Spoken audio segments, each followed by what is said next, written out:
இன்று அவருடைய சத்தம். எழுதியவர் சகோதரர் சகரியா பூனன் அவர்கள். நாள் செப்டம்பர் 17. தேவன் நம்மீது வைத்த மாறாத அன்பு. ஒரு சமயம் கர்த்தருடைய ஊழியர் ஒருவர் தன் சபையில் உள்ள ஒரு ஏழை விதவை வீட்டு வாடகை கொடுக்க முடியாமல் கஷ்டப்படுவதை அறிந்தார். அவளுடைய வாடகை முழு பாக்கிக்கும் போதுமான பணத்தை அன்பளிப்பாக எடுத்துக்கொண்டு அவள் வீட்டிற்கு சென்றார்.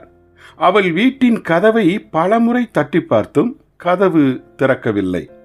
அதிக நேரமாய் நின்று கதவை தட்டிய ஊழியர் பதில் ஏதும் வராததால் அங்கிருந்து சென்று விட்டார்.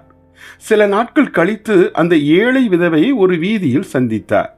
சகோதரி, உங்கள் வாடகைக்கு போதுமான பணத்தை அன்பளிப்பாக நான் உங்கள் வீட்டிற்கு கொண்டு வந்தேன். ஆனால் உங்கள் வீடு பூட்டி இருந்தது. கதவை தட்டியும் ஒருவரும் திறக்கவில்லை என்று கூறினார். அதற்கு அந்த சகோதரி, அப்படியா, என்னை மன்னித்துக் கொள்ளுங்கள்.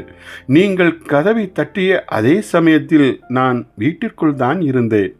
வீட்டு சொந்தக்காரர் வாடகை பாக்கியை வாங்க வந்துவிட்டாரோ என்று அஞ்சியே நான் கதவை திறக்காமல் இருந்துவிட்டேன் என கூறினார். பார்த்தீர்களா, வாடகை வசூலிப்பதற்காக நம்மிடத்தில் ஆண்டவர் வரவில்லை. தன்னிடம் உள்ள யாவற்றையும் நமக்கு கொடுப்பதற்காகவே அவர் வந்தார். அப்படி இருக்க அவருக்கு கதவை திறவாமல் இருப்பது எவ்வளவு பெரிய மதியீனம்! அதைவிட பெரிய மதியீனம் நம் முழு ஜீவியத்தையும் அவருக்கே சம்பூர்ணமாய் இன்னமும் அர்ப்பணிக்காமல் இருப்பதுதான். தேவனுடைய இந்த அன்பின் சுவாபம் ஒரு காலம் மாறிப்போவதில்லை.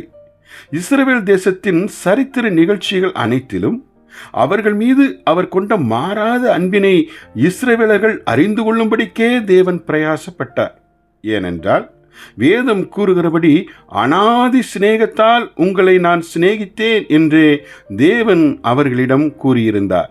எரேமியா 31 அதிகாரம் 3வது வசனம், உபாகமம் 4 அதிகாரம் 37வது வசனம். இத்தனை ஆச்சரியமான அவருடைய மாறாத அன்பிற்கு ஈடாய் நம்மிடமிருந்து அவர் எதிர்பார்ப்பது எல்லாம் நம்முடைய அன்பு மாத்திரமே ஆகும். உபாகமம் 6 அதிகாரம் 5வது வசனம். ஜெபிப்போமா. அன்பின் தகப்பனே, உமது அன்பை நாங்கள் எக்காலத்திலும் சந்தேகப்பட்டு விடாதபடி அன்பில் நிலைத்திருக்க கிருபை தாரும். இயேசுவின் நாமத்தில் ஆமேன்.